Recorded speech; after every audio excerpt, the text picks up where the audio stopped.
No one ever stood for delivery. Nobody did. We never saw deliveries like this. Never. The West was always trusted. And you can feel the West isn't trusted anymore. A country like India say we're done using the Western system. As of April 1st, they will no longer use the London benchmark to set their gold and silver prices for their ETFs. They're going to use their own price of their own exchange in India. That's going to happen. You're going to see more of that stuff happening. I have argued for a while that these countries that have been trusting the West forever do not trust us anymore, and they are using our own stupidity against us by draining the system using our own prices. The global precious metals market is experiencing a historic paradigm shift as Eastern nations rapidly lose faith in Western financial institutions. Unprecedented physical deliveries are draining Western vaults, signaling a total collapse of trust in the traditional paper pricing system.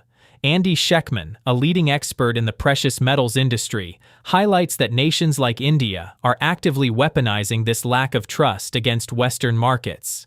Starting April 1st, India is officially mandating that all domestic gold and silver ETFs abandon the London Bullion Market Association (LBMA) benchmark in favor of their own domestic exchange-published spot prices. This monumental shift means Eastern powers are no longer relying on Western paper pricing to dictate the value of their wealth.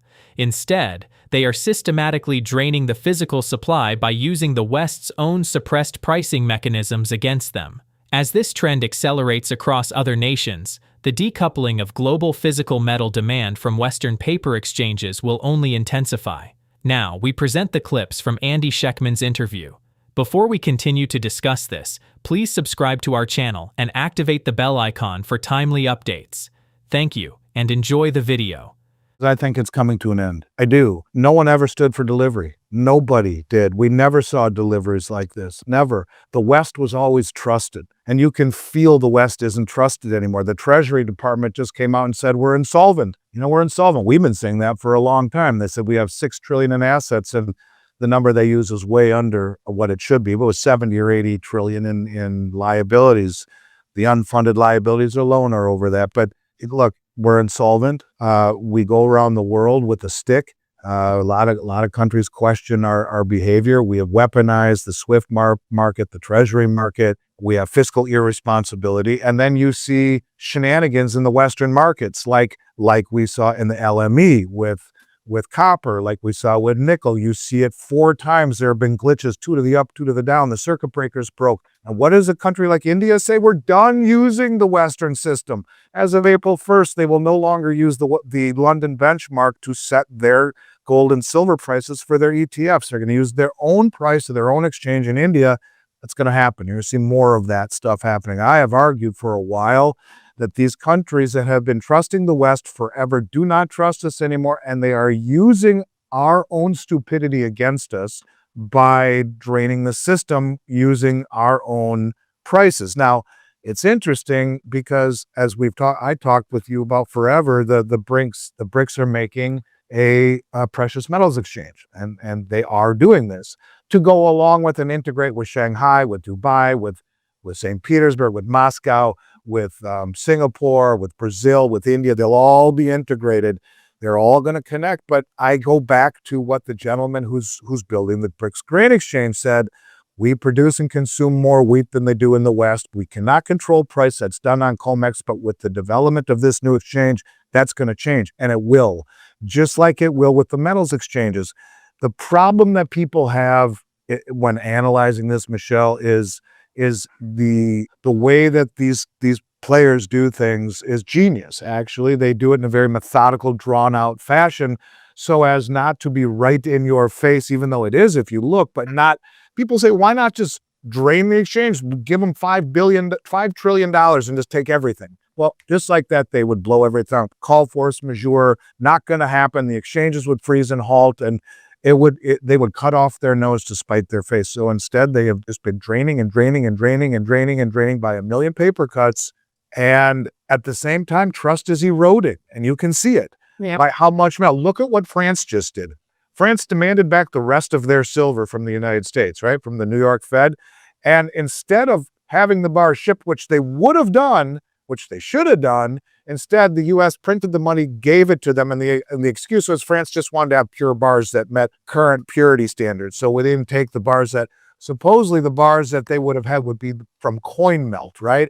When they melted down all the coins prior to 33, that's what our bars are supposed to be. They're not pure because of that. And well, we just said, let them keep the bars. They gave us the cash, and we bought the pure gold bars in France. Well, all I'm simply trying to say is that whether it be repatriation by central banks, buying by central banks, buying by sovereign wealth funds, draining of the world's exchanges, the trust is leaving. And it's probably already gone. And I think that's why one of these days, this last one maybe being the last one, maybe, at least of that magnitude, a system that relies on trust has to back it up. And when you can't back up trust and you keep disrupting the market through glitches, through halts, through absolute unbelievable nonsense, and then allowing things like this, where there is a fine line between conspiracy and reality, where half the world thinks Jane Street did this to bail out the banks and the CME, at some point people just say, screw it, like India just said, we're not going to use the Western system anymore.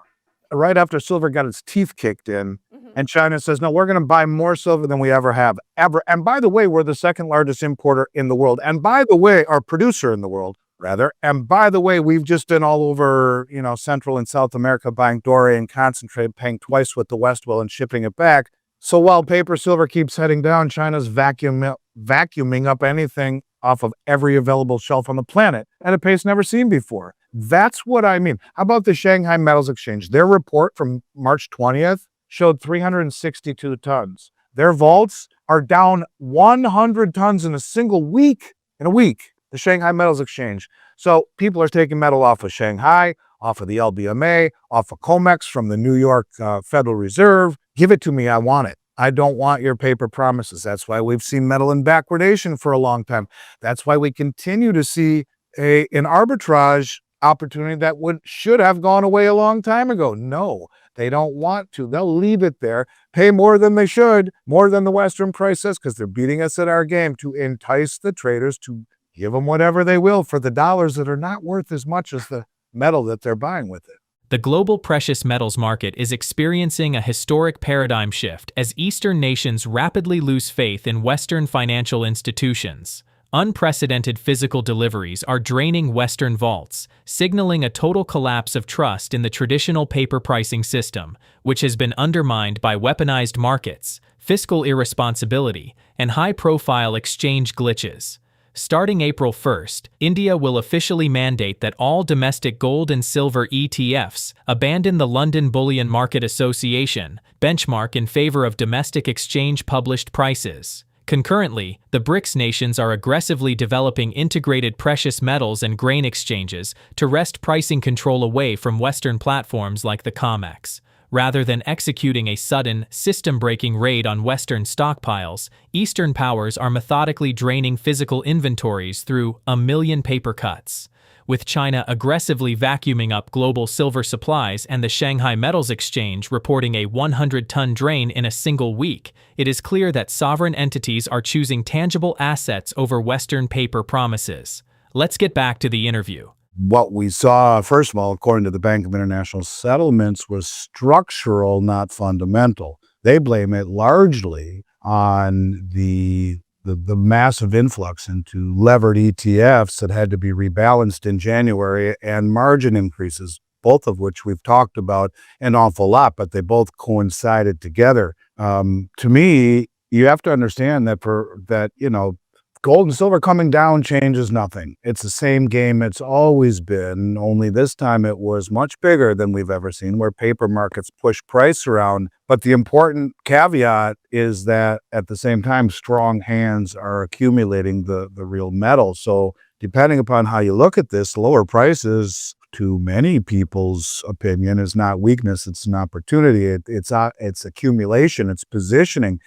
It's also important to remember that for every buyer, there's a seller, or the other way around, really, for every seller, there's a buyer. And the buyers of this panic, I guess you could say, are the smart money traders, the professional traders, the people who understand the fundamentals haven't changed. The BIS told us that. Structural, not fundamental. And this is you could call it a sentiment reset to build the fuel for the next leg up. And we'll talk about the deliveries and the deliveries into China and the deliveries on COMEX and all of these things. But in terms of in terms of the price and the price increasing, sure, it's what people notice.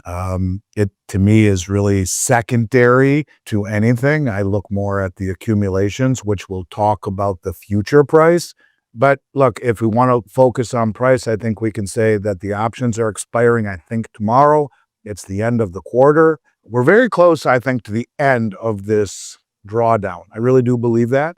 I do think we're at the end of it, and I think things will turn.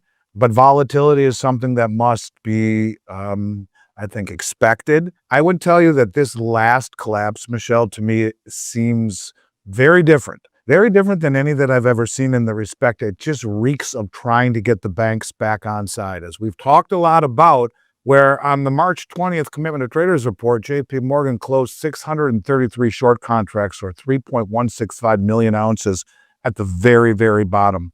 Where Ed Steer is saying, the commercial banks have their lowest short position in silver ever and close to it in gold, where the banks, I think, use this last drubbing to get on sides, to cover short positions. And here we are looking at the deliveries in March so far. Deliveries in March so far, as of 2 days ago, 12,532 gold contracts. That's 1,253,200 ounces of gold. Let's just do the math just for the heck of it, just to get the scope of how big that is. 1,253,200, let's just call it times 4,400. That's $5.5 billion worth of gold that's been delivered. And 8,713 silver contracts times 5,000 is 43,565,000 ounces of silver. Call it times 73, almost $3.2 billion. So all in, $7, $8, $9 billion worth of metal has been delivered in March as the price has gotten destroyed. That betrays the price action. So I think price is a tool of misdirection. People focus too much on it.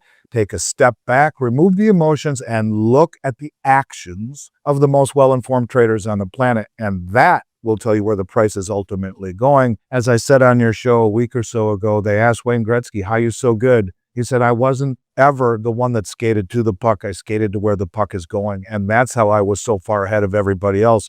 And that's what we see here. We're seeing big money, smart money, institutional money, professional money use this pullback not only to clean up short positions and get on sides perhaps for the next leg up as sentiment has reset, but also to stand for delivery. And a good amount of that metal is indeed leaving the COMEX market, as we saw in February.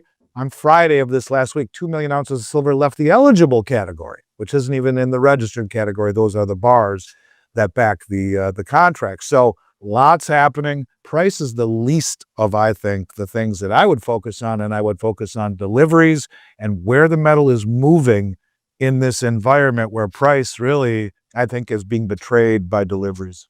The recent severe drawdown in precious metals prices is not a fundamental weakness, but a structural event driven by levered ETF rebalancing and margin call liquidations. As confirmed by the Bank for International Settlements, BIS, this temporary sentiment reset is being expertly utilized by commercial banks, such as JP Morgan, to cover massive short positions at the very bottom of the market.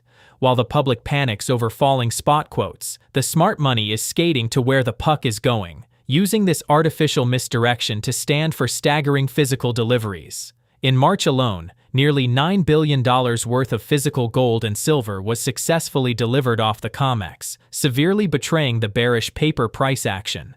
To survive and thrive in this rigged environment, investors must stop obsessing over the manipulated paper price and instead follow the massive physical accumulation by the world's most informed institutional traders. Share your thoughts on his analysis in the comment section below. If you find this video informative, please support us by liking this video and subscribing to our channel for more financial insights. Don't forget to hit the notification bell so you never miss an update. Thanks for watching.